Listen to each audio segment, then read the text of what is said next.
You went and got a tree last night too, didn't you? Dude. Yes, I went and got a tree. I gotta go get one, man. I told myself as soon as I got back from Dallas, I was gonna get one, and I haven't. You know, this happens every year. Every year this happens. My wife and I discuss: are we finally going to bite the bullet and go get a big fake tree? Same. But I'm a new tree, a real tree guy. Always have. What you like the smell? What is it? I like the smell, and I also like the process of going and picking it out and hunting and killing. It's one of the few things that takes me back to the primordial man, as I've hunted and killed and brought home a tree. I'm listening. But I go with my wife, and there's different strata of places to buy your tree. Now there's the tents that get set up in a variety of locales, random spot that advertise Oregon grown, Washington grown, right. And you walk in and they have all the different flavors of tree, like the noble spruce and or do you like this? Do you like that? Do you like the thick leaves? Do you like the thinner leaves? Do you like it fuller? Do you like it thinner? But those are a little pricey. I know that going in.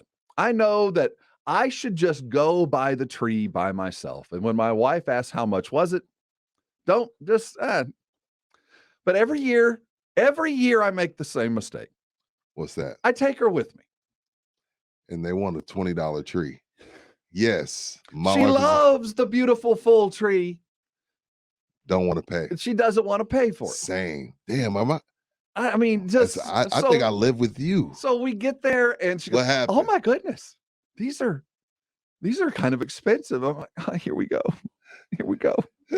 Just let me go pick out the tree." Yeah. And so maybe let's. And we wanted to get it flocked this year.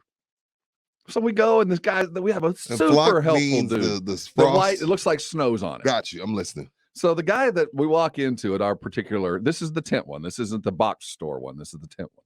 So the guy walks me through, and I'm standing there, and he goes, we've got all the different flavors of tree. Yeah. We got, and there's brands of tree I didn't even know. I can't even tell the difference. And he's like, there's like a Weidman fir. I've never even heard of this one. It's like, what's the difference between the Weidman and this one? And he's describing the leaves and all this. This man loves his job, and he's good at it. So we find a tree we want, and it's in the hundreds. Oh, I mean, it's in the hundreds. Oh. So, yeah, I might be with Miss Thompson on this one. Go ahead, finish. And then I go, how much to flock it? And he gives me a price, and I'm like, even me, I kind of go, ooh, because it was almost as much as the tree. Not flock almost. It was like $80 to flock this tree. And I'm already talking, the tree we found was over 150, less than, it was $175. It wasn't like a $500 tree. There were those too. But this was a noble spruce or something. It was perfect. It was beautiful. It was going to be the perfect tree. Uh-huh. So then, and these guys, because you're spending the money, they'll cut off the bottom. You can have them already install the base. They'll do all this stuff, and then they'll even deliver it. Really? Everything comes with a price, but it's full service kind of thing. So I'm thinking, I'm liking this place. I'm liking this place. I'm liking this place already. So my wife goes, why don't we buy the fake one for $200? No, she said, no, why don't we just go over to the box store and just see? Well, I know we ain't coming back here. No. And this poor guy has worked his butt off for us. Yeah, you asked him like a lot of questions. Oh, yeah. If I ask him more than 3 questions, you got to buy. But I think they realize because of the dollar value, because of the prices they're paying, there better be some customer service involved. Or a lot of people are going to walk in and see price tag and walk out. So you got to treat this kind of like a car. Okay. Got a little bit of used car salesman in the guy. He's selling. He's working hard, and he's got me, and I'm ready to pay. Wife goes, you know what? Just keep it here, and we'll be back. And the dude knows, he ain't coming back. He's married. He knows. Yeah. His wife does. We'll come. So then we got over to the box store, and it is totally different. It's like going from Whole Foods to you name the corner grocery store that just sells meat. You know what I mean? Yeah. It's just stuff. There's some over there on the right. There's some on the left. And I'm over here. So we end up. You can net it yourself. That's basically what we get to. And I'm holding up, broke ass trees with big old gaps and Charlie Brown trees. And, I've already driven a Cadillac. I've already driven the Mercedes. Don't take me to the other dealership. You're hurt. To the intro level dealership. You're hurt. Yeah, don't take me there. I've already driven the best. So now I'm holding up these sorry ass trees. And then do you guys flock? You have any flocking? The guys, huh? He doesn't even know what it is. Like, you mean like snow? No. The other guy over there was like, we're talking about flocking. He goes, what do you want it to look like? There's been about a foot of snow on the ground or like 3 feet of snow. Wow, you can make it look different. He's like, oh yeah, this is like this right here. Looks like if it had snowed about a foot and a half, because I'm from Washington State. These are my trees. I've planted these. This guy working hard. He sold you. Oh yeah, man, he sold you. So then I go over to the box store and the dude's like, I don't know. Yeah. What's fake snow? Fake this. Your mood changed when you're at the box store. Man. Your mood changed. You're not even in the mood to shop anymore. So now I've got this. It's not the tree I originally wanted.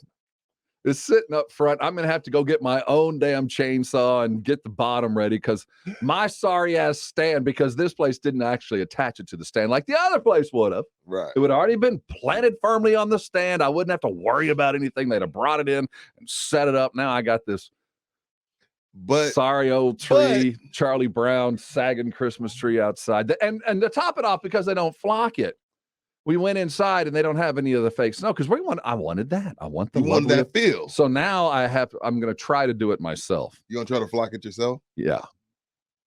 Well, Rob, you are going to burn it in a month. Yeah. But see, the moral of this story is I knew what was going to happen. I knew that it should be just me. I will go. I will get the tree. I will bite the bullet and it will come back and you'll ask, how much was it? And I'll lie to you. And we'll just both know that I lied to you, but you'll have the peace of mind of knowing that. How much you saved? A lot. Yeah, it was a lot. Well over $100 easily. Yeah. Oh, now I haven't bought the actual canned snow or whatever you want to call it. Whatever, yeah. Because they were sold out because they don't do that. So the experiment, I've never done this before. I talked to my sister who tried it for the first time. She goes, well, it's not as easy as you think. To flock it? Yeah. And remember, you're going to need twice as much as you think you're going to need. And I don't know what that means, but and then you're going to have flock all over your house. So I had to flock it outside. Yeah, clearly. Yes. And I've ordered on Amazon. I've got 4 cans of this spray on fake snow. So is this your favorite holiday?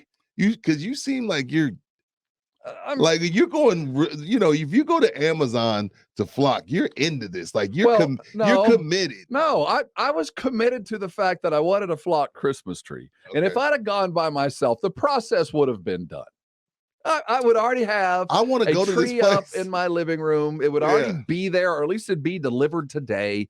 But no, now I have half the tree and twice the work. And I knew when my wife called, she goes, I'm leaving class. She's leaving. My wife's a teacher. I'm leaving. Let's meet halfway and let's go. I knew right then I should have said, no, I'll go. But no, I jumped up and went and met. And I guess it's just time to go ahead and just get the fake one. Just spend $200 on a really good fake one. I'll tell you, when I was in the box, I was eyeballing them. I went over and walked and kind of perused. Just get a really good fake one. Yeah, they look good. But it feels different, right? And the other part of it is the one I was looking at is, it was more, obviously, but it's a long-term investment. But, I already had the lights attached. So I was eyeballing it. I'm not going to lie. I was walking around. The lights are already on it? Yeah, already built into the branches. Already built in. But for me, I burn those lights anyway. I'm not going to take those lights. Lights are a one-use thing with me. I'm not going to take them off the tree. So how do you feel about these? Would you ever pay a company to decorate your house? Because they have that now. Like, oh yeah. And to me, my neighbors, while I get it, and I'm the type of guy that would pay for something like that. I also feel like, am I cheating my kids? It's cheating. Like we're supposed to do that together as a family, right? Like everybody do their little part, and we laugh and joke together. We're supposed. Like, I'm not talking about putting my 3-year-old and 13-year-old on the roof. Yeah, who's going to climb the tree for Yeah, it's like... who's going to get up and staple those things other than my 5-year-old? I'm not trying to take no money out of those companies' pockets. Like, you got plenty of people that'll do it, but I'm like, aren't I supposed to do that with the family? Or no? Or does it not matter? As long as they see lights, they don't care. I think that's it. See, where I'm... around my house, a lot of people use that. It looks good. If I did that, I would have them decorate in non-holiday lights, so I could just leave it up all year.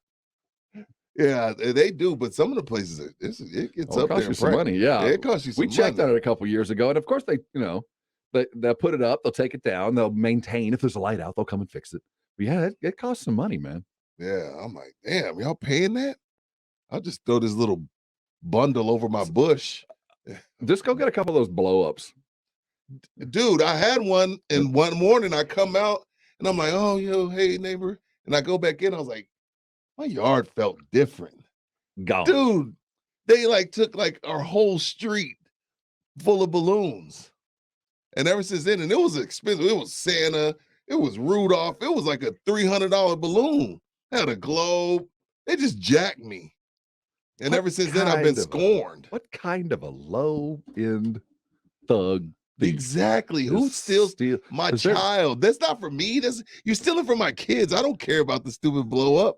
Why would you dare you steal? Yes, since I got my balloon stolen, I'm like, man, we're not buying it again. But now that my 3-year-old is getting into she kind of understands. My wife's like, well, we have to get things now. Because my 13-year-old, she's like, I just want some money. I want an iPad. Give me some shoes. Just don't embarrass me. She don't care. My 3-year-old is like, a tree and lights. And we need a balloon again. Do we? Do we really need another balloon only for it to get stolen? Where do you store it too? Like that's where they get really small. The thing about it, you just okay. You just deflate them. Yeah. Go down the street, deflate them all, then come back up the street and take them. I've got about 75 of them. I just drive the neighborhood and pick them up. What, is there like a black market for these things? Yes. There's like a flea market back table that I can go pick up an entire. You can trust me. Oh, okay. Like, oh, my cousin got them for 100. Yeah, don't mind the dirt. Yeah, slightly used. All right, we got our lights up. Whoa. And we have the message sent. I think that was a warning.